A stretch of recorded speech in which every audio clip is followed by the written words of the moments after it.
Bonjour à toutes et à tous, bienvenue sur cette nouvelle vidéo. Je suis ravie de vous retrouver pour vous parler d'un nouveau sujet. Alors aujourd'hui, un sujet vraiment fondamental qui est le sujet du cerveau.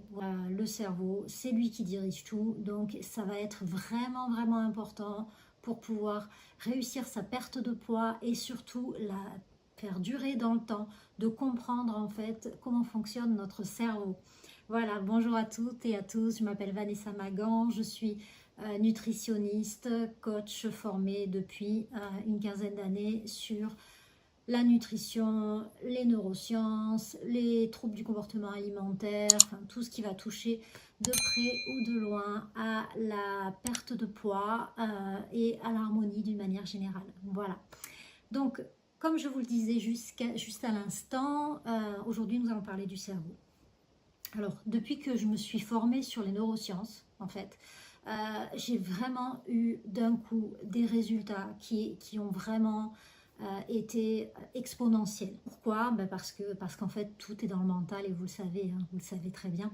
Donc, il est vraiment important de comprendre que si on ne modifie pas ce que nous avons au niveau de notre cerveau et notamment de notre cerveau émotionnel, de notre cerveau reptilien, eh bien nous aurons du mal à maintenir le changement. Voilà, hein, c'est comme les résolutions du 1er janvier où voilà, au départ on est très motivé, on met en application, on a des résultats et puis petit à petit le quotidien reprend le dessus et très rapidement on reprend les anciennes habitudes. Alors, pourquoi on fonctionne comme ça et qu'est-ce qui va pouvoir changer nos habitudes et notamment pouvoir perdre du poids et surtout sur le long terme.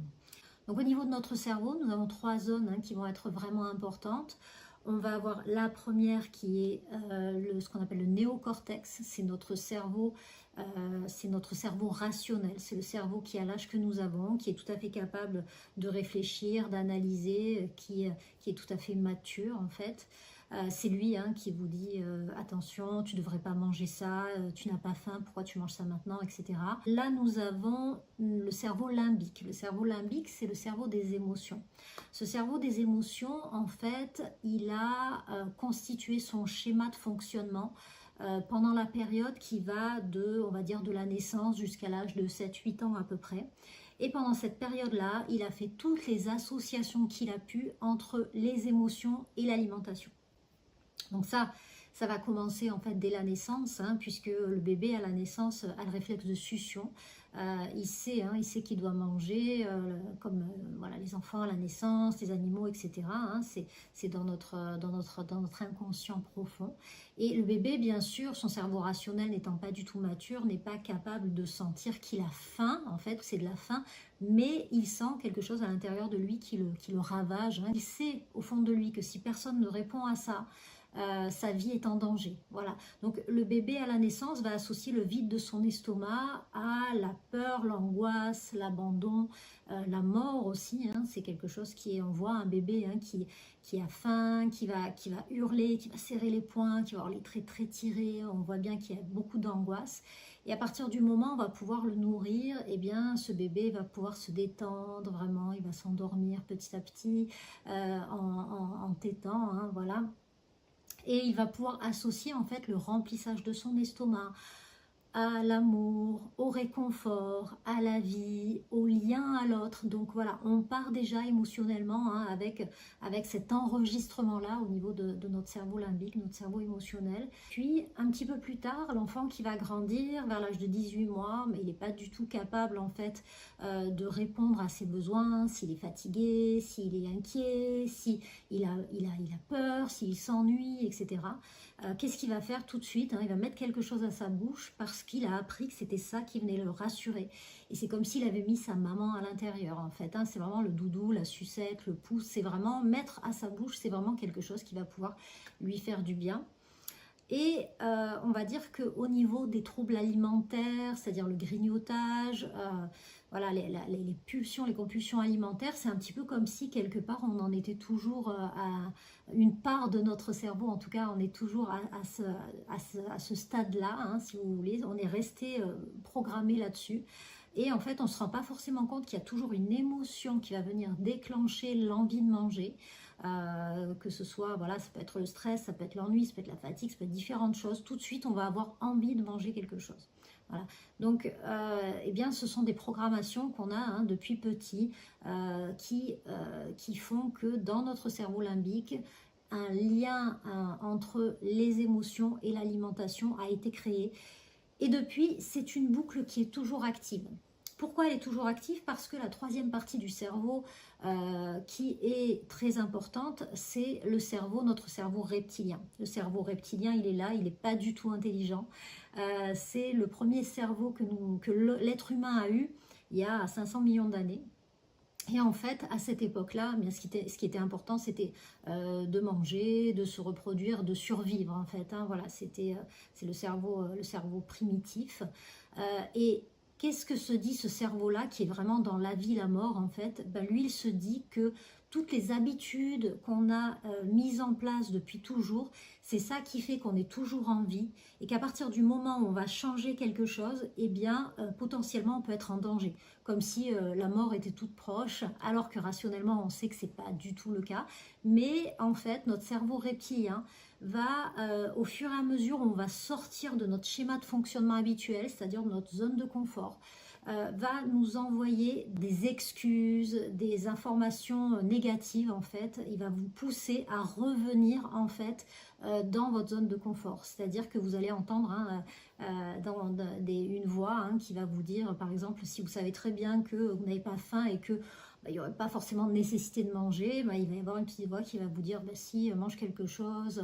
Donc ce cerveau reptilien, c'est lui qui va être responsable en fait des excuses qu'on peut entendre par moment qui vont vous pousser à manger alors que vous n'avez pas faim, qui vont chercher en fait, va chercher en fait à maintenir un schéma que vous avez mis en place quand vous êtes fatigué, qui va vous dire prends du sucre, ça va te redonner de l'énergie, voilà, tout un tas de phrases comme ça qu'on a pu intégrer quand on était enfant, un fonctionnement, hein, tu es stressé, tu es pas bien, mange quelque chose, ça va aller mieux, voilà, un tas de choses comme ça, même si vous avez compris aujourd'hui que c'était pas rationnel dans la situation, eh bien il y a une part de vous qui va avoir envie de le faire parce que en fait ça a été programmé comme ça et que votre cerveau reptilien va défendre les habitudes qui ont été mises en place et qui se répètent depuis toujours.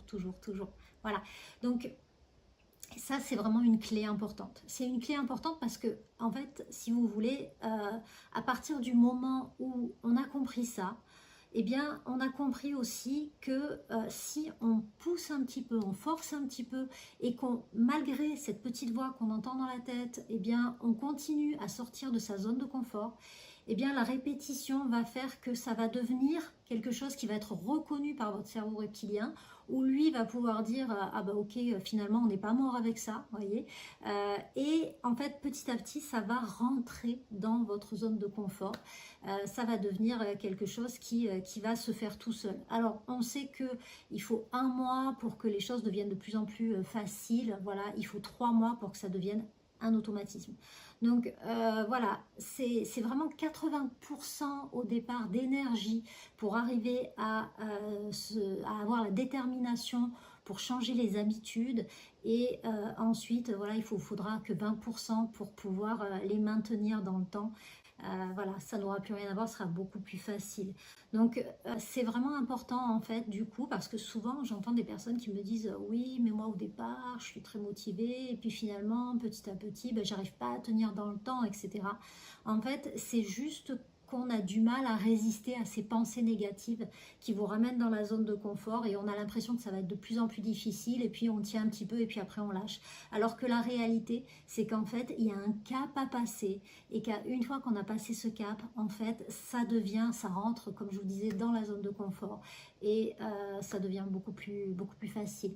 Voilà, donc ça c'est vraiment important de travailler au niveau du mental, de travailler au niveau de notre cerveau, de comprendre en fait comment on fonctionne, d'arriver à repérer ces pensées négatives là qui viennent de votre cerveau reptilien et de ne pas le laisser vous guider, hein, de continuer à prendre le contrôle en fait parce que votre détermination, c'est de pouvoir dépasser ça, et c'est ce qui va faire que vous allez pouvoir croître vraiment. Donc à chaque fois que vous entendez dans votre tête quelque chose qui cherche à vous ramener au point de départ, dites-vous que si vous les entendez, c'est parce que vous êtes en train de croître, vous êtes en train de changer, et que soit en fait ça va représenter un mur qui va faire que vous allez faire demi-tour et revenir au point de départ, soit ça va être un tremplin qui va vous permettre de pouvoir vraiment changer les choses. Voilà, et ça deviendra après de plus en plus facile.